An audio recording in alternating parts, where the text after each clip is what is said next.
What's the best investment of all time? A deal dating back to 1984 must make the shortlist. That year, a young entrepreneur spied value that others had overlooked when he acquired a struggling textiles and nappy maker for just £1. Bernard Arnault's prize wasn't diapers, but Christian Dior. Over time, he acquired other storied names, including Louis Vuitton's leather goods empire and Hennessy's family of fine spirits. And today, LVMH is a European growth gem, worth more than Walt Disney and Nike combined. Welcome to Short Briefings on Long-Term Thinking. I'm Leo Kellion, and I'm joined in this episode by Stephen Pace. He's our head of European equities, an investment manager on the Baillie Gifford European Growth Trust and European Fund, and a member of our international all-cap portfolio construction group. We're going to explore how Europe offers other Arnault-like opportunities for investors with the luxury of a long-term perspective. But first, a reminder. As with all investments, your capital's at risk and your income is not guaranteed. Stephen, welcome to the podcast. Thank you for having me again. You were last on the programme 3 years ago talking about Swedish innovation. This time we're going to cast the net wider. But before we do, could you just reintroduce yourself to our listeners, perhaps by telling them how you came to Baillie Gifford and to focus on European equities? Sure. Well, compared to Bernard Arnault's background in history, everything else is going to sound very dull and boring. But like many people, I left school and I didn't really know what to do. I ended up studying medicine for a few years, and having seen one too many kind of operations, I decided it wasn't for me. I didn't particularly like blood. I didn't like being in hospital. So, but what I did like was maths. I enjoyed playing poker, games of skill and chance. So it's unsurprising that I then moved into financial mathematics, which I ended up with a degree. And at that point, I think I read a book called Apocalypse Roulette. And this was not to do with gambling, but this was to do with the lethal world of derivatives. And that was, for me, kind of a gateway drug into the fascination of financial markets. And then I realised I wanted to get into investment management. And at that point, Baillie Gifford had the best reputation for being very long-term, being kind of thoughtful growth investors. When I joined, I spent 4 or 5 years rotating around different teams. I actually started off working on the US equity team, so I was looking at US companies. I moved over to the UK team. I spent a bit of time in Japan, so I learned a lot about different cultures. And it was purely out of chance or fate that I ended up in the European team in 2010. The head of the team at that point was looking for someone of my kind of experience level, and I put my hand up and joined, and it's been a great experience ever since. So if we turn to today's topic, there's a narrative out there that after years of underperformance and weak economic data, that maybe Europe's best days are behind it and that growth investors should instead be focusing on the US and elsewhere. What's wrong with that take? The US equity market is great. It's the kind of the deepest capital market. It's home to some of the most innovative tech companies. But that kind of US exceptionalism means that it becomes a very popular choice. And if things become too popular, you end up paying a very high price for that. So the US market, if you include everything in the US market, trades at a 50% premium to the overall European market. So that valuation gap has been widening, and it's now at kind of a record level. So there may be something of a valuation opportunity here. It's kind of an arbitrage, taking advantage of a region which is out of favour. Obviously, there are loads of really high quality companies in Europe. You mentioned LVMH, but there are plenty more. So this is a stage where investors are starting to become a bit more interested in European markets and European companies because they do offer growth, but at a much more reasonable price. You said out of favour. What do you think might get Europe back into favour with the markets? So certainly over the last 5 years, probably even longer, if you look at the economy in Europe, European GDP, which is a measure of how the economy grows, has lagged most other regions, particularly the US. Over the last 5 years, Europe, like many others, has had problems stemming from COVID, supply chain shocks. Obviously, we had that very unfortunate war that broke out in Ukraine, and the proximity to that war meant that I think many European countries suffered from an energy crisis, a cost of living crisis that wasn't as severe in other countries. So we've had a lot of these problems to deal with. A lot of kind of top-down investors who are looking at the macro environment and the political environment worry about what's happening in Europe. We've waited for the election in France, which has come and gone. We've now had an election in Germany. So there's been a lot of uncertainty, which just puts some investors off. But I think we're now at the point where a lot of these issues have now been kind of not solved, but the political environment seems a bit more stable. Whether President Trump can work his deal-making magic remains to be seen, but there is a decent chance that we will get a ceasefire in Ukraine. With the German elections, we seem to have a more pro-growth government being installed. So I think you have to think about the starting point. We're starting from a very low base of expectations. And when you have very low expectations, the potential to surprise and the potential to make money from the upside is greater. You mentioned President Trump, and the other thing that he's doing and focusing on is tariffs. 25% import fees on European steel and aluminium have been ordered. He's also suggested similar measures against farming produce, cars, pharmaceuticals, and other goods. How much impact is that going to have on the stocks that you're looking at? Well, in terms of the stocks that we look at, the impact is negligible at this point. But the reality is that we don't know what's going to happen. We don't know what the levels of tariffs are going to be. Is it going to be a reciprocal tariff, which is actually a relatively small amount, which is not going to make a massive impact on economic growth or the earnings growth from the companies that we invest in? If we get something like 25% across the board, that then I think is going to lead to some other bigger questions and some other problems. So I think there's still a lot of uncertainty here. A lot of the kind of uncertainty has already been priced in for a lot of these companies. There are sectors within Europe that are going to be more impacted than others. You've mentioned some of them, autos in particular. But I think one of the ways that you can then take a step back and think about how to mitigate the uncertainty here, whether the tariffs come in or whether it comes in at a relatively high level, is to focus on companies that have pricing power.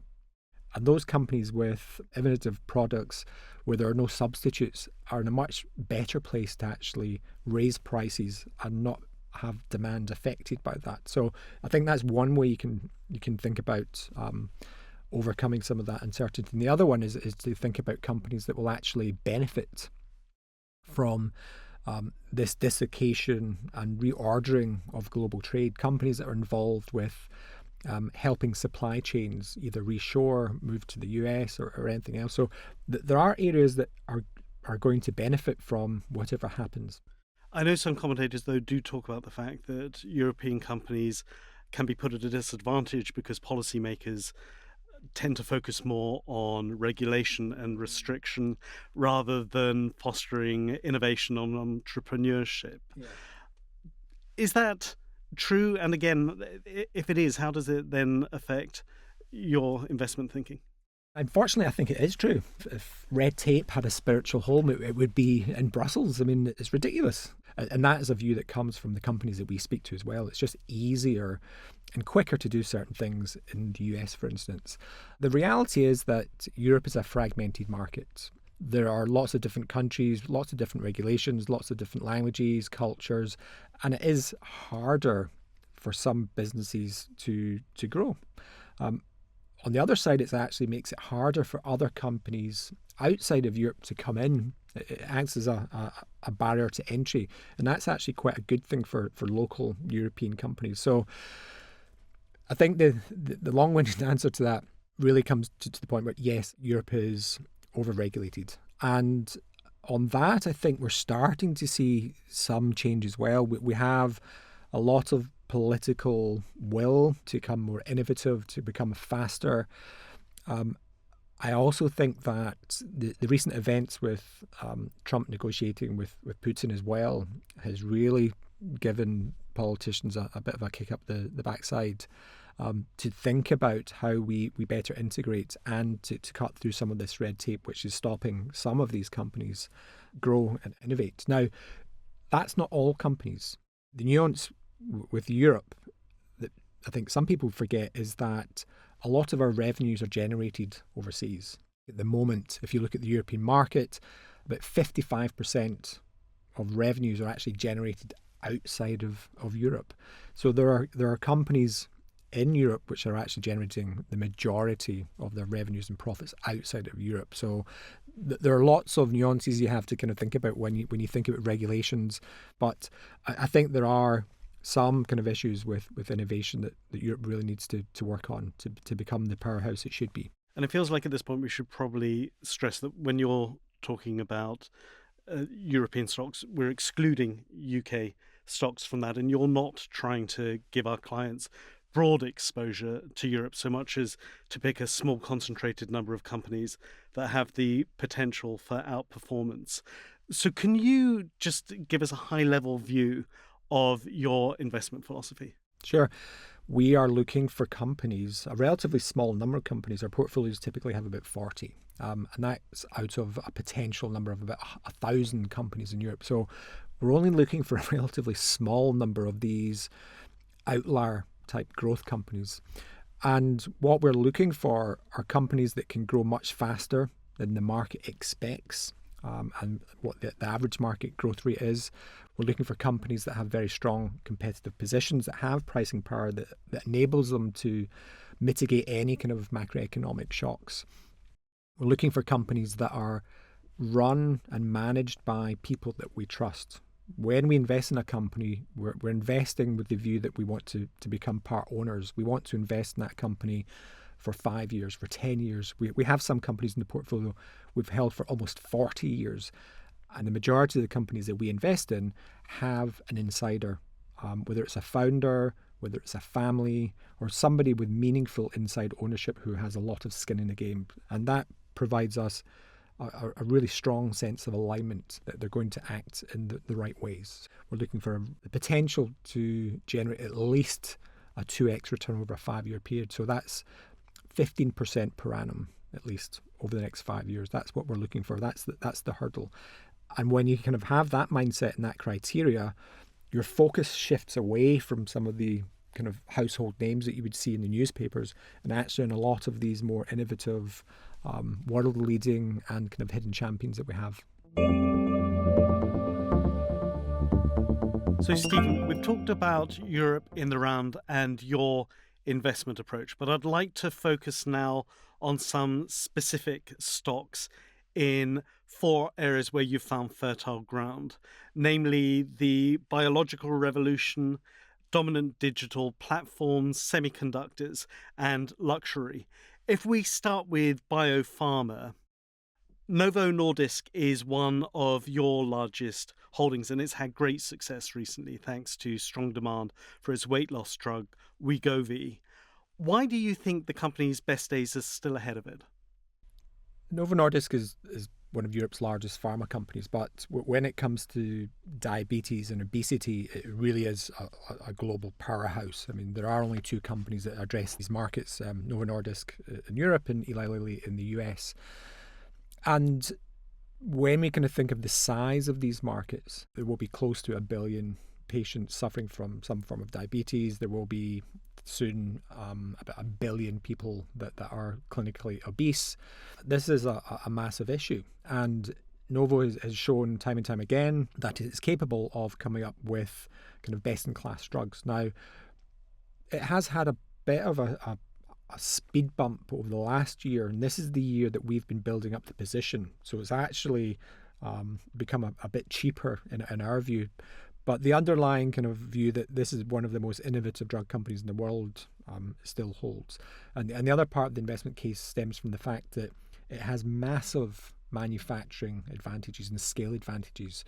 I mean, I've been to the manufacturing site in Denmark, in Kalundborg. I think it was something like 250 football pitches kind of big. I mean, this is enormous. And this is where about half of the world's insulin is manufactured. And when you have that kind of scale, it gives you certain advantages in terms of costs and manufacturing and distribution that very few other companies have. And you talked about new drugs. One of those is looking at trying to reduce muscle loss, which is one of the side effects of Wegovy at the moment, isn't it? Can you tell us a little bit about that? They still have some side effects. They're not lethal, but some of the side effects will be gastrointestinal. One of the other side effects actually, or maybe mechanisms for how these drugs work, is that the weight loss actually comes from losing quite a lot of muscle mass rather than actually losing the fat. And that's what some of these new drugs are trying to address by enabling patients to lose, up to 25% of their body weight, but predominantly from fat, which is what the ideal outcome. So the next generation of drug will be using something called an amylin analog, and these are the compounds and molecules that will stop such pronounced muscle loss. So the future is still exciting when you think about it in terms of the new drugs coming out and the problems that they're going to be able to solve. And what other companies have you invested in this sector? Another company, which is not a traditional pharma company, is a company called Lonza. So this is a Swiss CDMO. It's a contract drug manufacturing organization. It will develop and manufacture drugs for other pharma companies, for other biotech companies, effectively an outsourcer. Lonza has the scale and expertise to manufacture these drugs cheaper and faster to a higher quality than anyone else. And one of the things which is kind of underpinning the market growth and Lonza's growth from here is this biological revolution. I mean, we're seeing a massive number of biologic drugs coming to the market. So these biologic drugs are very different to what we used to have, which are small molecule drugs. I mean, it sounds very technical, but effectively these biologics are more complex proteins. And these more complex drugs are typically cancer treatments, vaccines. So these are drugs that are made from living organisms? Living organisms, but they're also very difficult and costly to manufacture, which is, again, why something like Lonza is in quite a good position to help overcome these issues. So there's lots of reasons why we think that's going to persist. It's very well run. It's investing a lot in capacity, particularly in the US at the moment. We have less well-known companies like Camurus. This is a very small Swedish company which has developed a technology to extend the life of a drug. So the current use case is to take a drug which is already approved and make it longer lasting. And by doing that, it means that the drugs only need to be taken either every week or even every month. And when you have drugs that are only having to be taken every month, the adherence is much better. Patients will continue to take it. So the drug that they've used this technology for, which is called FluidCrystal, is for opioid addiction. They have a reformulated drug which is much better and much easier for those patients to take than the existing drugs, which are either methadone, which is a daily liquid shot, or some of the pills that they have to take. So this is just one use case, but they're going to be able to use that FluidCrystal technology, this delivery system, on lots of other approved drugs to make them longer lasting as well.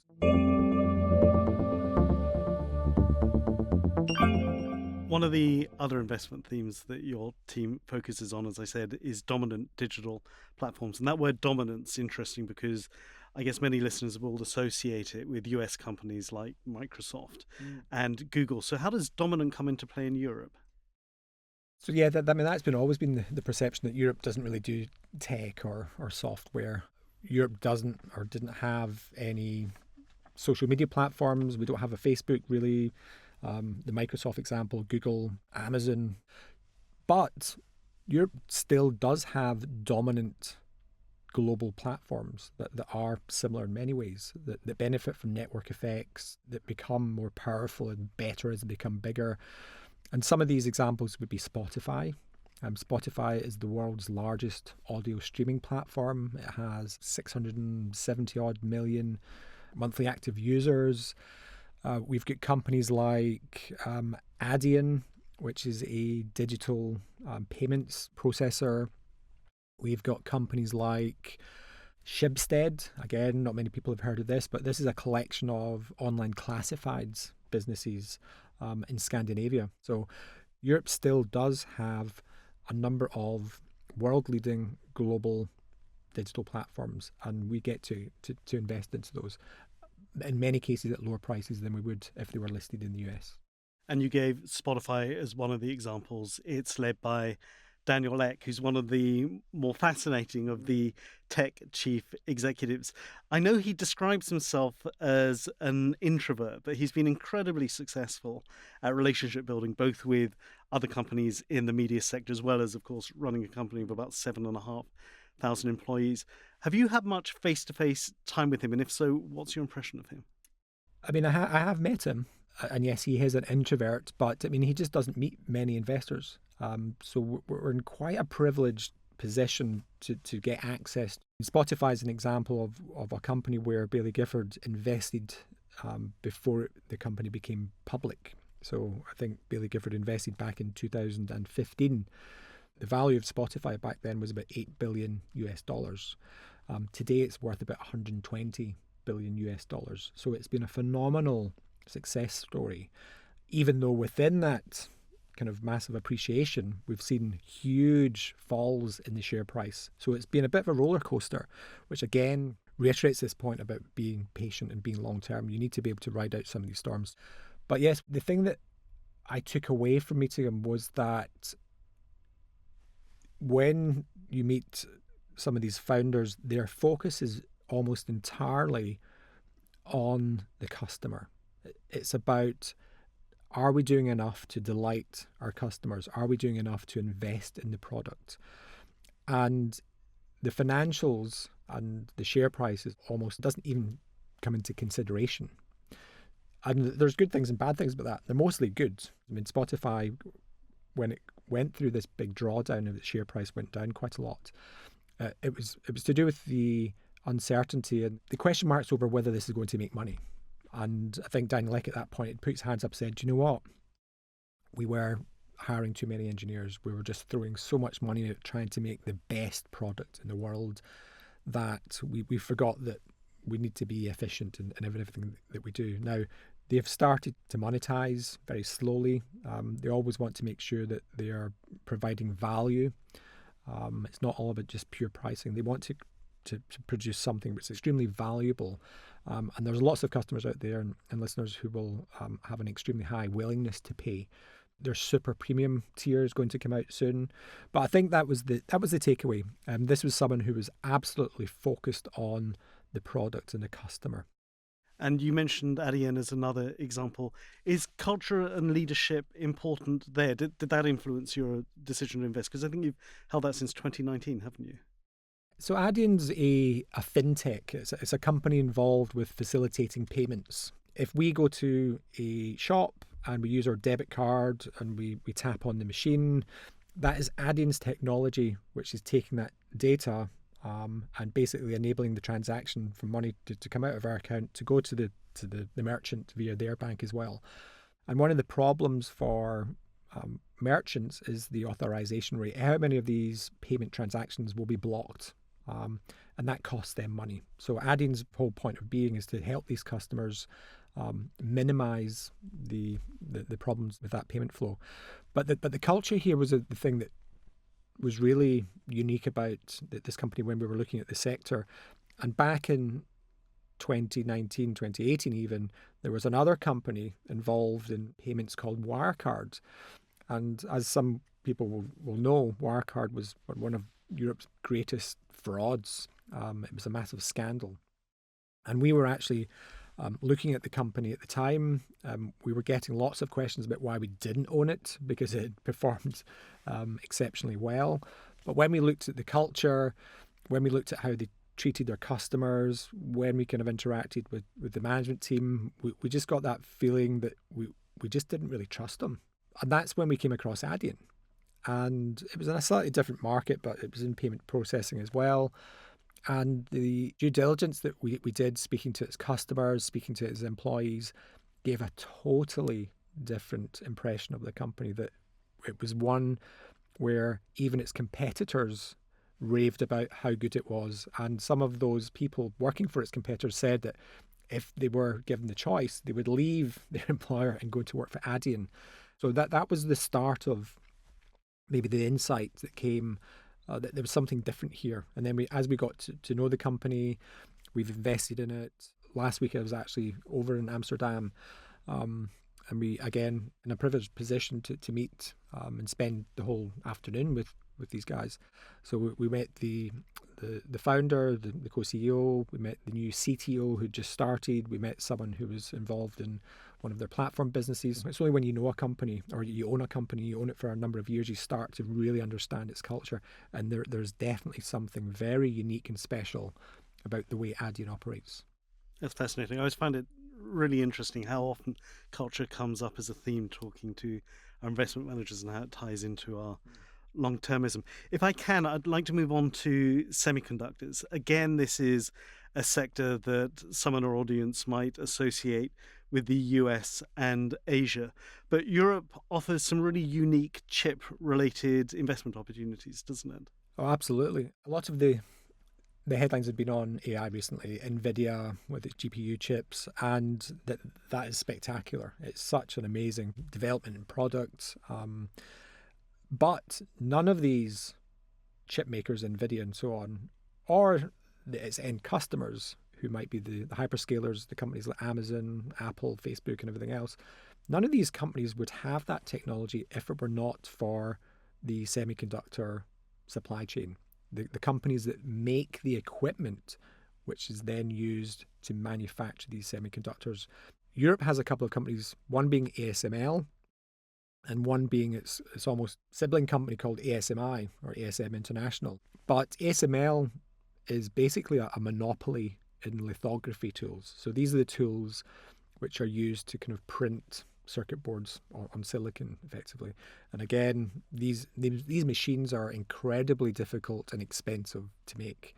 They cost between 200 and 300 million US dollars. Each tool is about the size of a school bus. The accuracy in which its lasers are printing these circuit boards would be like someone standing on the moon with a laser pen, shining it down on Earth to hit the top of your finger. And it has a monopoly in this. These leading-edge semiconductor products wouldn't be able to exist without ASML's lithography tool. And we think that it has a 10-year plus technological lead against any other company in the world. And ASM International is similar. It has an atomic layer deposition tool. In essence, it's depositing a layer of material on top of these semiconductors at an atomic layer. It's like a painter painting a wall, but it's one atom at a time, and it has to be very precise. So again, it's in a very strong position. It has 50% market share, and actually in some of the leading edge technologies, it has 70% market share. And these technologies are going to be increasingly important as the layering in these semiconductors becomes more complex and 3D-like. So both of these companies are incredibly important for anything related to AI. And these companies are dominant, they're almost monopolies, and we're very lucky to have them in Europe.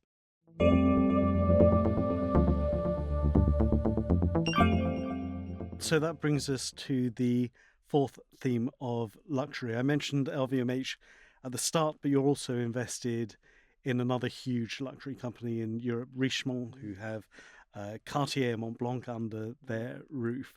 What is it about these luxury conglomerates, if you will, that makes them so appealing and gives you confidence that they can double in value over 5 years? We're talking about US exceptionalism at the start.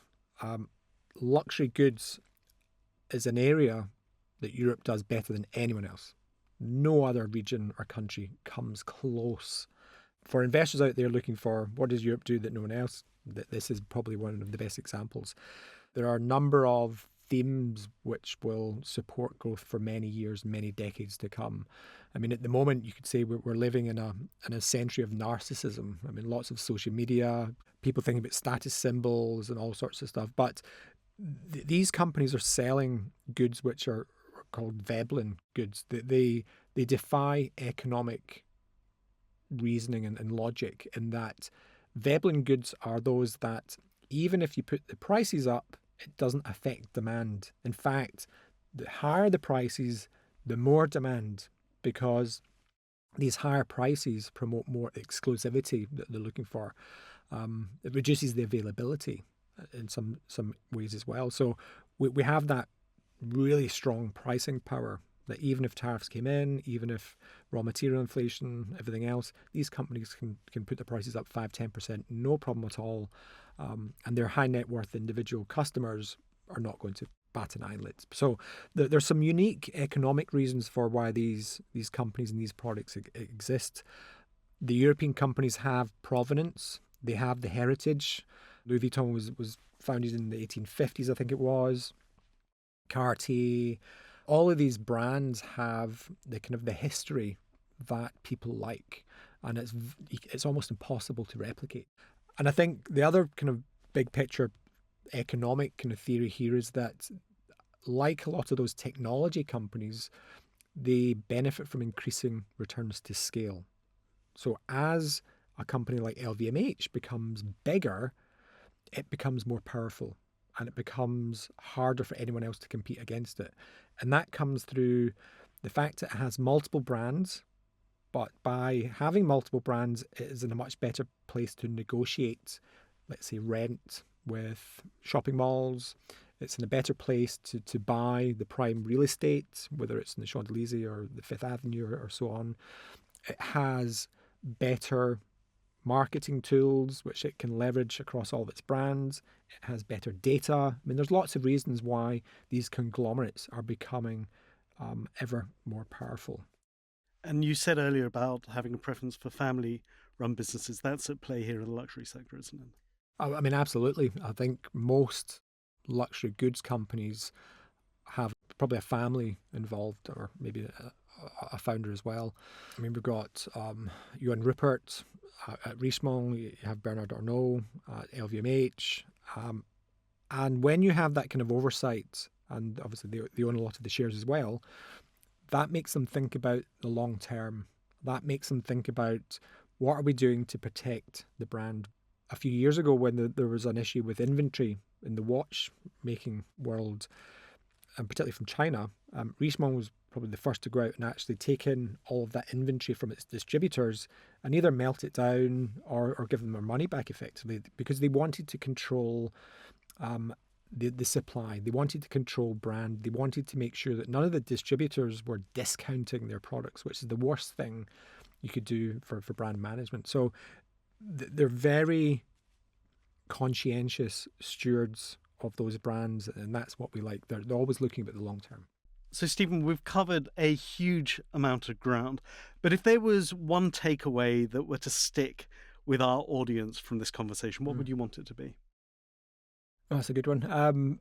I think it's not to believe everything you read in newspapers. Europe has a lot of problems. There's always going to be some stuff written about the economy, politics, and everything else, but that doesn't really matter.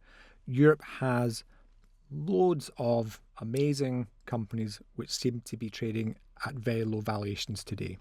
And I think to take advantage of that, you need to be long term, you need to be patient, you need to be able to put up with some volatility. But if you're able to do that, times like these are sometimes the best times to be able to invest and to make money over the next few years. And before I let you go, the one thing I always like to ask guests on this program is what they're reading or have recently finished reading to find out about their outside influences. So what's new in your library? And honestly, the book I'm reading just now is called The Maniac, and it's about John von Neumann, who was a Hungarian American mathematician. I'm not enjoying it, or I'm not. My expectations were too high. This is supposed to be an amazing book, and I'm just not quite getting it so far. The other answer I will give is maybe on two books which I've really enjoyed reading. The first was an autobiography or memoir written by a neurosurgeon, an American neurosurgeon, called When Breath Becomes Air. It's very inspirational. It's a bit of a tearjerker as well. I won't spoil the story, but I would definitely recommend reading that. And something which is more linked to what we do. It's a book called Seeing What Others Don't by a cognitive behavioralist or scientist called Gary Klein. And this is a book about how we generate more insights and how we minimize errors in anything which we do. But when it comes to investing, generating insights is absolutely key. So did you learn anything from reading that book that changed the way you invest? He broke down what an insight actually is. An insight is a piece of information or data which changes the way you feel or think about something. And then he breaks it down to thinking about, where do these insights come from? And they come from, a lot of the time, pattern recognition. In investing, that happens a lot. We see the same successful traits at other companies, which gives us a bit of an insight, and we go and look at those companies. But the other one was inconsistencies. Spotting something that just sticks out, it just doesn't quite make sense. And I think having that explained in quite a scientific way helped and made me think about, well, where are these inconsistencies in the European market? And there's been a couple of companies we've looked at recently where, when you look at the financial profile, when you look at the growth rates, when you look at the kind of the returns and profitability, it just doesn't make sense for the price and the valuation that we're paying. So that's the kind of the exciting bit, that when we kind of see these inconsistencies, it can lead to insights, which can then lead to buying into really attractive companies that go up a lot. Excellent. I'm going to definitely add that to my reading list. Stephen, thank you so much. This has been a fascinating conversation. I hope we have you back on the podcast soon. I hope to come back soon. And I hope you enjoyed this Europe-themed episode too. You can find out more about the companies Stephen discussed by checking out the show notes. You'll also find details there about the 3 books he just mentioned. If you haven't already done so, please do subscribe via Spotify or any other podcast app to be among the first to know when our next episode is live. And you can explore our archive, including write-ups of this and past shows and their transcripts at baileygifford.com/podcast. But for now, listeners, I look forward to briefing you again next time.